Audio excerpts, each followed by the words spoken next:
الحمد لله الملك المعبود الواحد الأحد اللطيف الودود البصير الذي يبصر جريان الماء في الحجر الجامود ولا يخفى عليه نبيب النملة السوداء والصخرة السماء في ليالي. أحمده سبحانه وتعالى على ما أولانا من الكرم والجود. أشهد أن لا إله إلا الله وحده لا شريك له شهادة تشفع لقائها في ضيق الجحود. وأشهد أن سيدنا ونبينا محمد صلى الله عليه وسلم نبي تشرفت به الآباء والجدود. اللهم صل وسلم وبارك على هذا النبي الكريم والرسول سيد سند العظيم ذي القلب الرحيم سيدنا محمد وعلى آله وأصحابه أجمعين صلاة وسلاما دائمين متلازمين ما نبذت ذرع وأوراق وسلم تسليما كثيرا أيها الناس اتقوا الله حق تقاته ولا تموتن إلا وأنتم مسلمون. Sidang Jumat yang dimuliakan Allah Subhanahu wa taala pada bulan Rajab ini, di Jumat kali ini izinkanlah saya selaku khatib untuk berwasiat baik kepada diri pribadi maupun kepada kita semua untuk marilah sama-sama kita meningkatkan kualitas keimanan kita. Marilah sama-sama kita meningkatkan kualitas ketakwaan kita. Takwa dengan sebenar-benarnya takwa dengan menjalankan seluruh perintah Allah Subhanahu wa taala. Takwa dengan meninggalkan seluruh larangan Allah Subhanahu wa taala. Di dalam Al-Qur'an Allah memerintahkan untuk bertakwa kepada Allah lebih dari 50 kali dalam berbagai bentuk. Tentunya penyebutan yang banyak ini Allah ingin mengabarkan kepada kita, Allah ingin mengajarkan kepada kita, Allah ingin memberitahukan kepada kita betapa pentingnya takwa dalam hidup kita. Karena tanpa ada takwa dalam hidup kita, kita tidak mungkin bahagia. Apakah bahagia di dunia? Tentu terlebih bahagia di akhirat. Sidang jamaah Jumat yang dimuliakan Allah Subhanahu wa taala, setelah kita bersyukur kepada Allah Subhanahu wa taala, kemudian berselawat kepada Nabi besar Muhammad sallallahu alaihi wasallam, kita berharap berdoa semoga Allah Subhanahu wa taala menerima segala amal ibadah kita, langkah kaki kita dari rumah atau dari tempat manapun ke Masjid Ar-Rahmah yang kita cintai ini dihitung ibadah oleh Allah Subhanahu wa taala. Setiap pagi kita melangkahkan kaki keluar dari rumah, baik untuk menuntut ilmu maupun untuk mencari nafkah, dihitung ibadah oleh Allah Subhanahu wa taala. Bahkan ketika terlelap pun kita berdoa agar tidur kita dan dibangunkan lagi oleh Allah Subhanahu wa taala dalam keadaan beribadah menyembah Allah Subhanahu wa taala. Karena hakikatnya adalah kita diciptakan hanya untuk menyembah atau beribadah kepada Allah Subhanahu wa taala. Kemudian kita juga tentunya tetap diminta kepada Allah, tetap meminta kepada Allah istiqamah kita dalam mentauladani akhlaknya Rasulullah sallallahu alaihi wasallam. Dan memang Rasulullah itu diutus hanya untuk memperbaiki akhlak. Inna bu'itsu illa litammima makarimal akhlak. Rasul diutus hanya untuk memperbaiki akhlak. Saudaraku yang dimuliakan Allah, teruslah kita berusaha, teruslah kita berupaya agar semakin baik akhlak kita, semakin baik akhlak kita dan semakin baik akhlak kita. Paling tidak semakin bertambah usia kita, semakin akhlak kita semakin baik. Kemudian kita juga bermohon semoga Allah Subhanahu wa taala tidak mewafatkan kita, tidak memanggil kita kecuali kita dalam keadaan berserah diri sebagaimana firman Allah dalam surat Ali Imran, wala tamutunna illa wa antum muslimun. Dan janganlah kamu mati kecuali dalam keadaan Islam. Sidang Jumat yang dimuliakan Allah Subhanahu wa taala, dalam surat Al-Asr Allah menyampaikan wal asr Innal insana lafi khusr illa alladziina aamanu wa 'amilus shalihaati wa tawassaw bil haqq wa tawassaw bis sabr. Sadaqallahu azim. Demi masa atau demi waktu, sebahagian ulama mengatakan ini waktu asar. Dan ketika Allah bersumpah dengan sesuatu, maka sesuatu itu menjadi penting. Allah katakan bahwa manusia itu dalam keadaan merugi. Artinya kita sebagai hamba Allah yang disebut dengan insan selalu dalam keadaan merugi, kecuali 4 golongan. Yang pertama, innal ladzina amanu. Alhamdulillah, tanda kehadiran kita di masjid ini adalah tanda keimanan kita.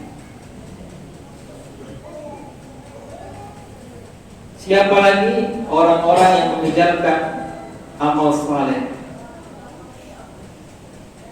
Siapa lagi? Orang yang saling menasehati dalam kebenaran dan dalam kesabaran.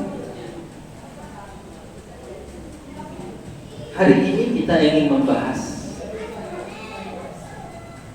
menasehati. Dalam sebuah sabda Rasul yang diriwayatkan oleh Ibnu Hibban, wa haqqat mahabbati 'alal munasihin fi, saling menasehati karena Allah. Karena ada orang menasehati tapi bukan karena Allah. Yang sering disebutkan qaulul haq yuridul batil. Perkataannya benar, tapi sebenarnya yang diinginkannya adalah kebatilan. Nasihat yang disampaikannya benar, tapi sebenarnya dia ingin menjelekkan orang tersebut di hadapan orang lain. Makanya ketika kita menasehati, niatkan lillahi ta'ala. Jangan permalukan orang kita nasihati. Rasul mengajarkan kepada kita ketika menasihati orang, memberitahukan orang, jangan pernah mempermalukan. Nasihati secara pribadi. Dalam hadis lain Allah katakan, innallaha yu'ti 'ala raf'i ma la yu'ti 'ala al-unfi. Sesungguhnya Allah memberikan dalam kelembutan itu apa yang tidak ada dalam kekerasan. Artinya ketika kita menasihati dengan lembut, ada yang Allah berikan kepada kita. Dalam sabda lain disebutkan, innallaha yuhibbur rifqa fil amri kullihi. Artinya bahwa ketika kita bicara lemah lembut dengan kasih sayang, maka seluruhnya ada kebaikan di sana. Tetapi ketika kita bicara dengan kata-kata yang keras, maka ada peluang keburukan di sana. Meskipun suatu saat ada peluang kebaikan, tetapi dalam sabda Rasul, ketika kita bicara dengan lemah lembut, maka seluruhnya adalah kebaikan. Saudaraku yang dimuliakan Allah Subhanahu wa taala, dalam sabda lain Rasul mengingatkan kepada kita tidak saling menyakiti, bahkan menutup aib kawan kita sendiri. Man satara musliman satarallahu fid dunya wal akhirah. Barang siapa yang menutup aib saudaranya, maka Allah akan tutup aib kita di dunia dan di akhirat. Saudara yang dengan Allah, aib kita terlalu banyak. Kalau Allah bukakan aib kita, mungkin kita tidak sanggup berjamaah bersama kawan-kawan di sini. Maka kewajiban kita tutup aib saudara kita.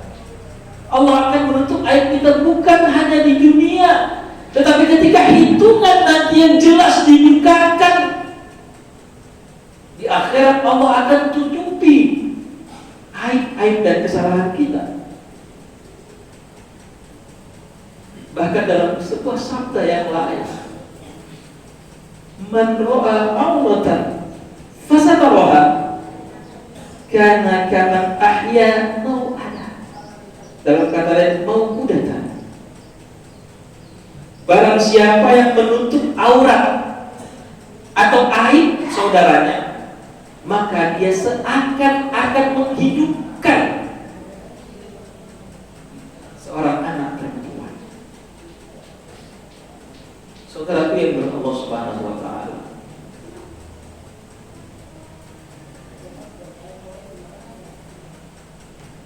Rasul juga mengingatkan untuk menghindari ghibah. Atadruna al-ghibah? Tahukah kamu apa ghibah? Ghibah itu sederhana. Kita ucapkan apa yang tidak disenangi oleh saudara kita.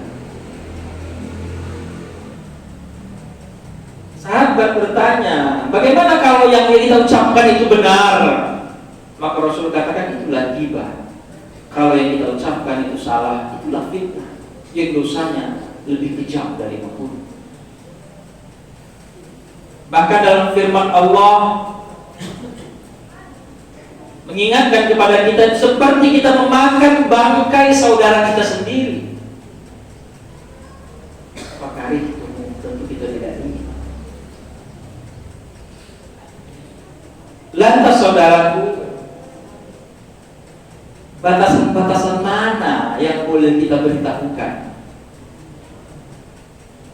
Islam mengajarkan selama tidak membahayakan orang lain, membahayakan komunitas, membahayakan organisasi, membahayakan negara, membahayakan pemerintahan, wajib aib saudara kita itu kita tutupi. Tetapi ketika aib itu membahayakan sebuah organisasi, membahayakan sebuah komunitas, membahayakan sebuah pemerintahan, membahayakan sebuah negara, maka memang wajib kita sebutkan aib tersebut. Jadi tidak semua. Bagaimana Allah menceritakan, bahkan Fir'aun diciptakan dalam Al-Quran. Bagaimana Haman diciptakan agar itu menjadi tauladan, menjadi iktibar bagi kita, bahwa itu tidak boleh diikuti.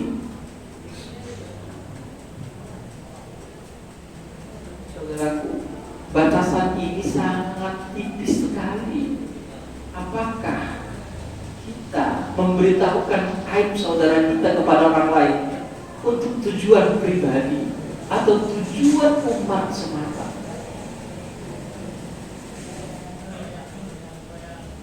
Oleh sebab itu maka Rasul mengatakan untuk saling menasehati karena Allah. Kalau niat kita lillahi ta'ala, kita akan bisa membedakan apakah kita menasehati atau menceritakan aib orang lain itu karena kepentingan umat, kepentingan komunitas, atau untuk kepentingan diri pribadi kita. Tapi saudaraku, jangan pula takut menasehati orang. Ketika ini mahasiswa masuk ke TKU, melihat ada yang sholat di sini enggak sah sholatnya misalnya, atau ada wudunya enggak sah, beritahukan.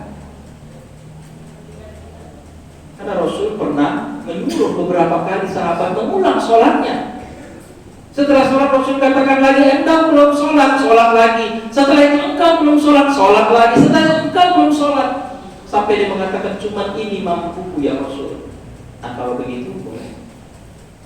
Jadi jangan kita katakan yang penting niatnya bagus, innamal a'malu binniyat, kita keluarkan dalilnya bahwa dia tidak. Prosedur harus kita laksanakan.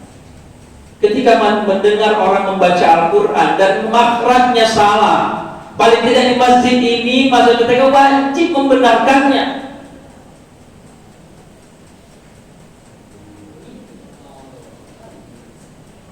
Bukankah belajar itu perintah Allah, kewajiban kita?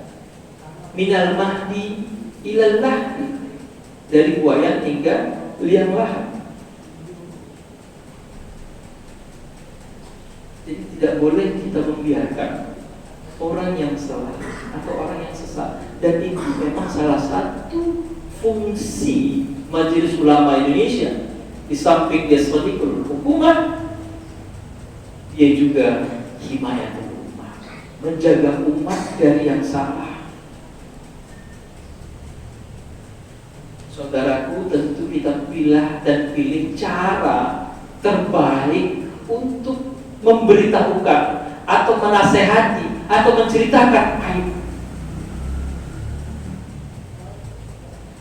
Misalnya Rasul pernah mengajarkan, ketika Rasul mengajarkan sebuah doa kepada sahabat, dengan lembut Rasul tepuk lututnya. Wahai sahabatku, kalau engkau habis sholat, jangan lupa berdoa, Allahumma a'inni ala dzikrika wa syukrika wa husni ibadatik.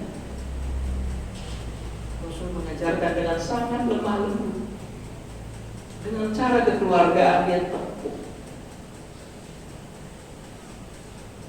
Sidang yang maju pada yang berdoa Allah Subhanahu Wa Taala, mudah-mudahan khutbah yang singkat ini bisa berbekas baik di diri hatib sendiri, karena ini sulit memang, sangat tipis. Apakah ini lillahi ta'ala atau karena ingin kita besar ketika kita berjuang di jalan Allah? Sangat tipis sekali. Apakah kita lillahi ta'ala atau untuk diri kita? Termasuk bagi mahasiswa PTKU, apakah kalian belajar lillahi ta'ala atau hanya untuk dunia? Maka biasanya setiap khutbah selalu berwasiat pada diri dan kepada kita semua, karena ini memang untuk kita semua. Mudah-mudahan bermanfaat bagi kita, menjadi iktibar. Barakallahu wa lakum fil Qur'an karim wa nafa'ani wa iyyakum bima fihi minal ayati wa dzikril hakim. Aqulu qawli hadza wa astaghfirullaha wa lakum wa lisa'iril muslimin wal muslimat fastaghfiruhu innahu huwal ghafurur rahim.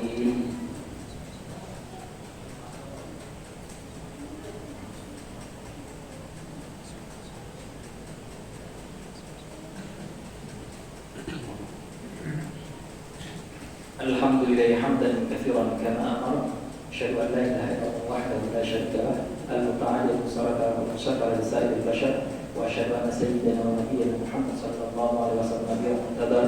Ya ayyuhalladzina amanu taqullaha haqqa tuqatih wa la tamutunna illa wa antum muslimun.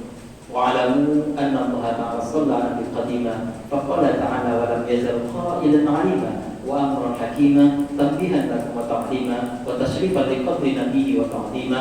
Inna Allaha wa malaikatahu yusholluna 'alan nabi ya ayyuhalladzina amanu shallu 'alaihi wa sallimu taslima. Allahumma shalli 'ala Muhammad wa 'ala ali Muhammad kama shallaita 'ala Ibrahim wa 'ala ali Ibrahim wa barik 'ala Muhammad wa 'ala ali Muhammad kama barakta 'ala Ibrahim wa 'ala ali Ibrahim fil 'alamin innaka Hamidum Majid. Allahumma ighfir lil mu'minina wal mu'minat wal muslimina wal muslimat al ahya'i minhum wal amwat rahmatika ya arhamar rahimin. Allahumma la tad'ana fi maqamina hadha dhanban illa ghafartah wa la hamman illa farajtah wa la 'ayban illa satartah wa la maridan illa shafaitah wa la hajatan min hawaijid dunya illa qadaitaha fa yassartaha ya arhamar rahimin. Rabbana atina fid dunya hasanatan wa fil akhirati hasanatan wa qina adzabannar walhamdulillahi rabbil alamin. Ibadallah, Allah yang mengenal ihsan wa ibtali bil wa'an fahsya'i wal munkar wal baghi ya'budukum la'allakum tadhakkarun fadhkurullaha yadhkurkum wa subhanahu wa ta'ala aqimus salat.